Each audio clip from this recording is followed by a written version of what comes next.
There was a little boy who wanted a puppy, and he went to a pet shop. And you know how pet shops are full of puppies, usually. Very hard to make a choice, but he saw one that didn't look very attractive. It was a scrawny little dog, a little puppy, but it was wagging its tail a lot more than the others. And so little Joey, the little boy, said, "I'd like the one with a happy ending."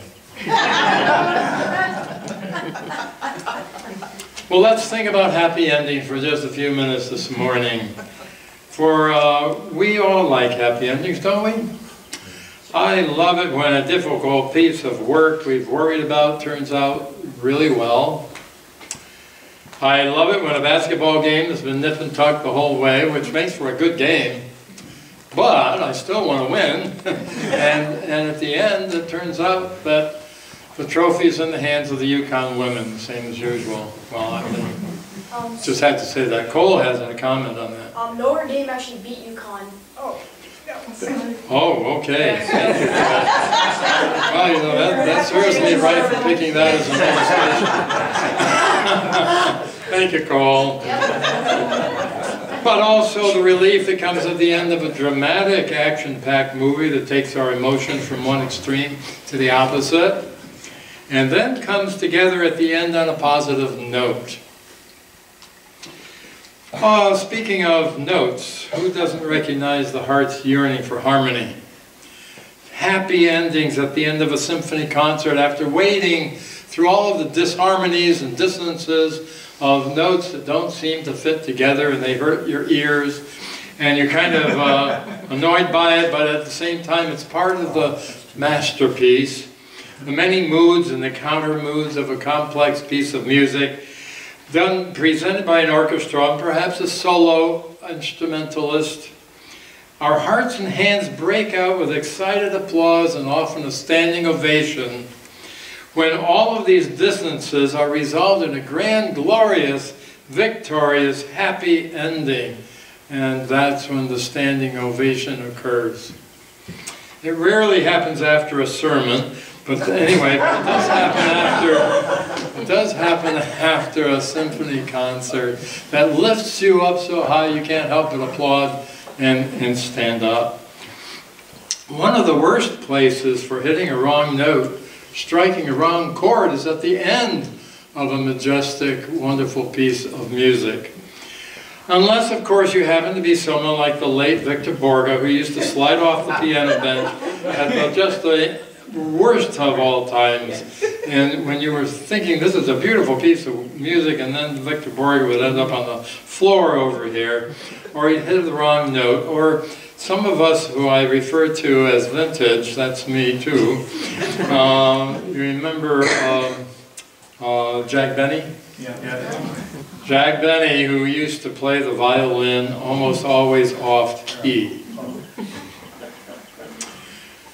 Which one of us does not remember as a child looking forward to those wonderful words, "and they lived happily ever after"? When I was little, it only took those words and a prayer to God about "now I lay me down to sleep" in order to curl up, feel safe, and go to sleep. I learned at an early age to trust that all of the world's concerns were in the very capable hand of God, even while I was sleeping. Happy endings in our life is a serious business. We prevail through many a crisis and rise above many a painful experience when we have a faith that knows about and trusts in happy endings. The Apostle Paul, in the early days of Christianity, summed up in his experience on this subject with words you can find in 2 Corinthians chapter 4. Paul writes, "We are afflicted in every way." That sounds like some of our daily life experiences. But then he says, "but not crushed. We are perplexed, but not driven to despair. We're persecuted, but not forsaken. We're struck down, but we're not destroyed." Something in Paul's outlook on life, something about his faith, lifted him up every time he was afflicted, and strengthened him every time he felt knocked down. Where do you suppose he learned to feel this way about painful times and painful hardships? The answer is that he had a teacher whose example he observed and he learned from it. A teacher who for him became Lord and Master of his life. It had not always been that way for Paul. However, as his first job was to persecute, arrest, and punish Christians for their beliefs and practices. This early behavior of Paul stopped only after he experienced Christ risen. Christ risen indeed. You can read about Paul's great turnaround in the book of Acts, chapter 9. Paul came to know that Christ was undefeated at the crucifixion. Yes, Christ had died there, but Paul had encountered him alive again in a way that convinced him. Paul was a new person with a new vision that tragic endings are not always what they appear to be. The biblical witness to that first Easter morning tells us that the first people who came to the tomb where the body of Jesus had been buried, these people were grieving for what appeared in every way to be a tragic ending, and an ending of their discipleship in the process. They had no one left to follow now. It was hard for any one of them to imagine anything beyond a tragic, violent, painful ending of the life of the one they had followed, and a tragic end to the expectations and hopes they had attached to him. If all you had in mind was a tragic ending and you couldn't imagine anything more than that, you would likely react like Mary Magdalene and others who likely were with her when she saw the stone had been removed from the door of the tomb where Jesus had been placed. And with her mindset of a tragic ending, we can understand one of her first thoughts. They've taken the Lord out of the tomb, and we do not know where they've placed him. How wrong we can sometimes be in sizing up the evidence and knowing just what it means. Tuck that away for a moment, that idea. As you read the gospel accounts of the third day after the crucifixion, you find a flurry of different people who knew Jesus. These people are running, telling, listening, and reacting to the latest and surprising turn of events, the mystery of a missing body. That would be our reaction too, I bet. Those early friends of Jesus were just beginning to grieve when the news came about the empty tomb. They were struggling to get through the first days of initial shock, fear, and numbness that accompany a violent and a tragic loss. But then came the surprise, the unexpected surprise. While still reeling under the shock of a recent crucifixion, and now attempting to explain the mystery of an empty tomb, more and more people were moving from the mindset of knowing only a tragic ending to something more as they sought to explain the growing number of reports that Jesus had appeared when he was alive. These reports came from a variety of places, according to the biblical witness, in the garden near the tomb, along the seashore at a seafood dinner with some of his disciples, on a road to a town named Emmaus, and in a locked room where some of the disciples had gathered together in fear of being associated with Jesus, and other places as well. Mary Magdalene was convinced when she found herself having a conversation with Jesus in the garden near the tomb. The disciple Thomas had trouble believing by simply listening to the testimonies of others, and he believed only after he experienced Jesus himself in his own way. The Gospel of John tells that Peter and another disciple went to the tomb upon hearing the news from Mary that the tomb was empty. Peter's companion came to believe in Jesus alive as soon as he saw the grave clothes undisturbed inside the sepulchre. Everyone's different. That's the point. So is the evidence different that convinces each one of us and is faith-raising. What kind of evidence convinces you that Jesus rose from the dead, that Jesus is alive and is the Lord of your life? Or are you still wrestling with that part of your faith? That's okay. You have to start at point A before you can get to point B. And we all have point A. It's where we are right now. What has to happen to deepen your faith, however, in this and cause you to tell others that Jesus is risen? What things are faith-raising for you? What do you need to see before you're ready to tell others that Jesus is risen? On that first Easter morning, some were incredulous, some hopeful, some shocked, others excited, and some very disturbed. Sightings of Jesus affected people in different ways because people are all different.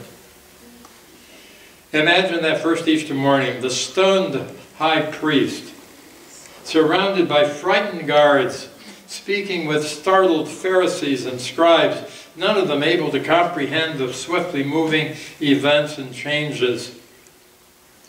Imagine the disciples downcast and in seclusion, suddenly springing into action, having heard that Jesus is alive.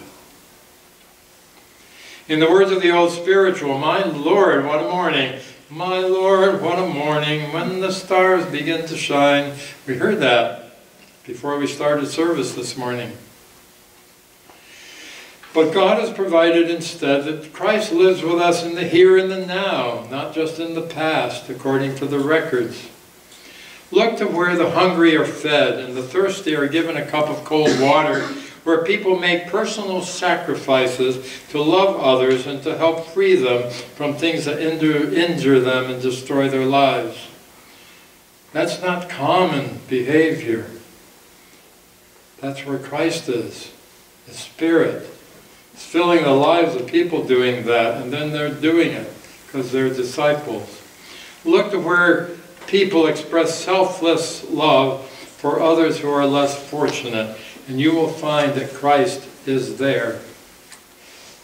Look to where visitors and doctors and nurses and surgeons and family members work patiently and lovingly and optimistically by the bedsides of those who are ill or infirm, giving people their love and their support that they need to trudge successfully and with hope through difficult times. Christ is there.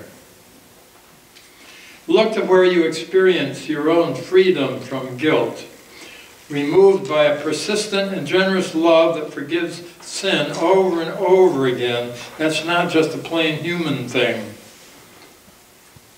None of us are that good. Over and over again with the hope that we will grow in gratitude and grow in our service and discipleship to others. Christ is there. Look to where people gather for worship, right here, to tell their stories of experiences of God. Study the scriptures and share their lives, and look to wherever love is willing to stretch itself to the breaking point in order to achieve goodness and justice and peace, even at great cost to oneself. Christ is there. When I think of Jesus on the cross, I see the world trying to solve its problems using its all too familiar crass and primitive methods of violence, lies, fear, manipulation, punishment, abuse of power, and unchallenged injustice. But then I look again and again, and I begin to see more. I begin to think about the love that Jesus is expressing to you and me by putting his life on the line for what is right. Even praying for his enemies to be forgiven, their ignorance and their violent dealings with people. Then I look again and again, and I begin to see more.